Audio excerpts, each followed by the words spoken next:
You're watching KimGold. Last time we explored Korea's forbidden places, tunnels and schools, where even the brave stayed silent after dark. But tonight, we look at those who never feared the night. They didn't fight the spirits, they honored them.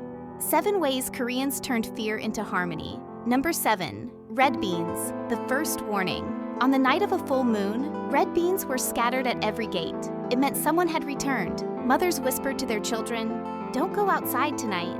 Red beans are a quiet warning. The red grains formed a line across the ground, and beyond that line, the night stopped moving. In Korea, red symbolizes life and protection. People believed that spirits feared its color, so they threw red beans or made red bean porridge to block evil from entering. Today, Koreans no longer scatter beans at New Year's, but on the winter solstice, Dongji, they still eat red bean porridge. That color, as always, is meant to drive away misfortune and welcome the New Year's blessings. Number 6. Chicken blood, life in ink. At dusk, a shaman unrolled yellow paper and wrote a name. Then she dropped a single bead of chicken blood on it. It wasn't death, it was a promise. The final dot that breathed life into every letter. She said softly, "Call their name, but never inside the house." In Korean shamanism, chicken blood gave a talisman its living power. It served as proof that the prayer was made with human breath and spirit. Though real blood is no longer used today, its meaning remains, a red seal of life connecting the mortal to the divine. Number 5. Bells and drums, the border of sound. The bell rang, then the drum followed. Each sound rippled through the air like waves of invisible light. "If you hear this," the shaman said, "you stop here." The drum opened the path, the bell closed it. In Korean rituals, bells and drums mark the borders of 2 worlds. The drum calls down the spirits of gods, while the bell sends restless ghosts away. One opens, the other seals.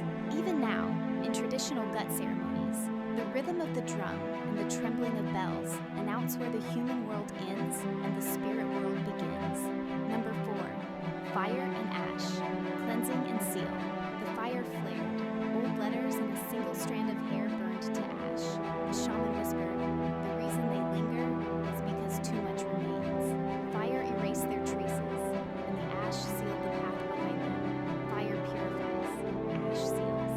After rituals, shamans burned the offerings and the clothes to remove every trace that might lead spirits back. Sometimes the ashes were scattered into rivers, a symbolic act of closing the way home for the dead. Number 3. Salt and soju, the line between worlds. She drew a line of salt across the threshold and poured a cup of soju onto the ground. "Do not cross this line." The liquor soaked into the dirt, and the air of the yard quietly changed. The wind passed through once, then disappeared. Salt means purity, soju means peace. Salt blocks unwanted spirits, while alcohol calms the angry ones. Even today, before moving into a new house or opening a shop, Koreans sprinkle salt and pour a drink, a quiet sign of respect for both worlds. Number 2. Mirror and blade, reflection and division. The shaman hung a mirror above the gate and hid a short blade beneath it. The mirror returned the image, the steel cut the path.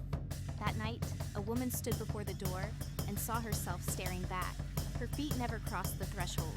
In the past, mirrors and blades guarded homes as symbols of defense. The mirror reflected truth to repel deceitful spirits, and the blade, made of iron, cut through evil energy. Today, few hang them above their doors, but their meaning survives. People still believe that light and metal can block misfortune and cleanse a home's energy. Number 1. Talismans and incantations, the written command. The shaman unrolled a piece of yellow paper and painted red letters with a brush. Each stroke felt alive. She pressed the paper to the gate and said, "Stop here. I return your name to you." The wind fell silent. The shadow turned away. A Korean talisman is written on yellow paper with red ink, the color of the sun, sealed with the color of blood. Together, they make human words divine. The talisman is the written command, and the chant is its voice. When combined, ink and sound become power, the language of gods. When night returns, people still close their doors, but it's not fear that keeps them shut. It's respect. Traditional Korean beliefs were never just superstition. They were a way to discipline fear with manners, and a way to coexist with what cannot be seen. Respect the night, and it will respect you back. Only on KimGold.